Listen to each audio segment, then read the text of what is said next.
Rob. Kyle obviously did get back out there Yep. tonight. We could even see from up there him obviously doing his Kyle stuff as far as being very involved with teammates and everything. Just kind of what did you see from him tonight?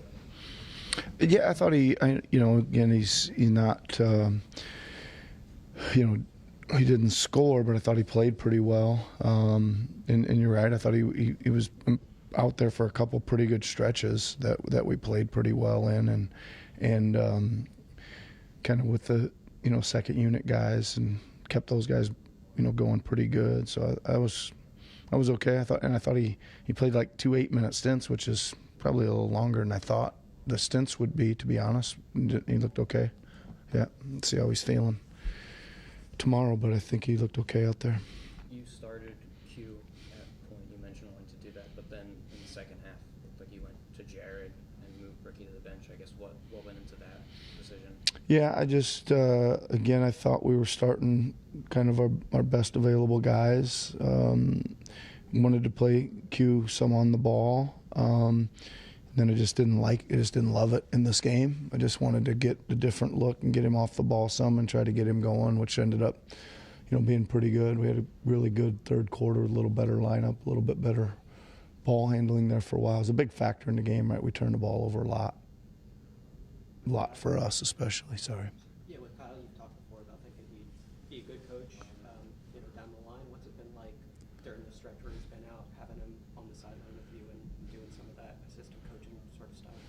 Yeah, I mean, it's been fine and it's been good. There's not, again, it's like he's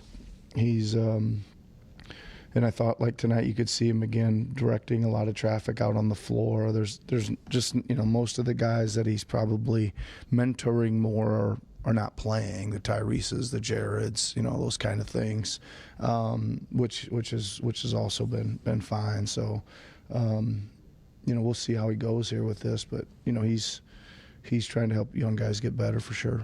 I think Lonnie had 4 assists tonight, if I'm not mistaken. Is that something maybe you want to explore a little bit, maybe unlock a little bit, maybe some playmaking with him? Well, one of the biggest challenges with this group right now is to get everybody to make the right play, right? One of my themes going into the game tonight was showing them,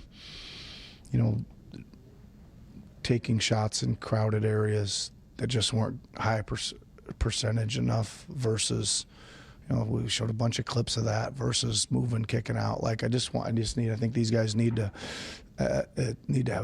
help each other create offense a little bit more rather than trying to take on the world a little bit, right? And same applies for, I would like Lonnie to try to attack the paint a little bit more. I think he can do that. And then again, you know what that means? That means you're either going up to score or you're making the right play and kicking it out. It's a little bit like, Kelly early in the year, right? Kelly can get in the paint a lot. I think Lonnie needs to explore that a little bit more. Again, he's pretty strong, pretty athletic. And that's, just kind of the way we'd like our guards and wings to play.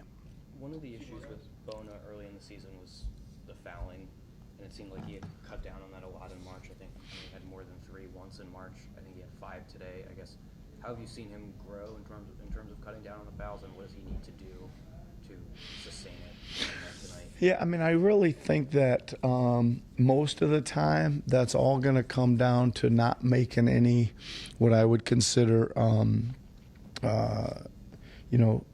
not key plays. Like a guy like Bona has to use all his fouls at the rim.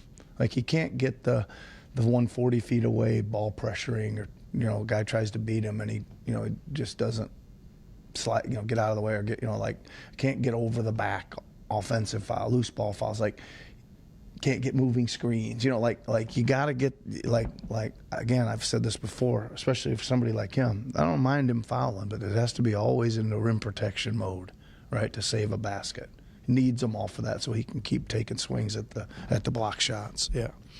Role on offense, obviously, screening and crashing the glass, but also on those dribble handoffs, he has that counter when he doesn't give it Yep. up, he can dribble past Yep. guys. How important is it for him to have that now, but also how do you kind of evaluate if that's something he can maybe build on in the future and expand? Yeah, would love for him to use it a little more often. Would love to have him build on it.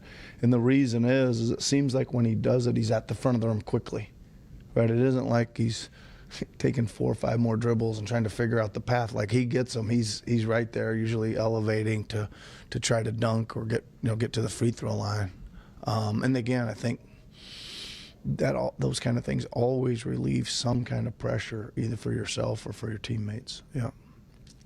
All right, everybody. Thank you. Yeah.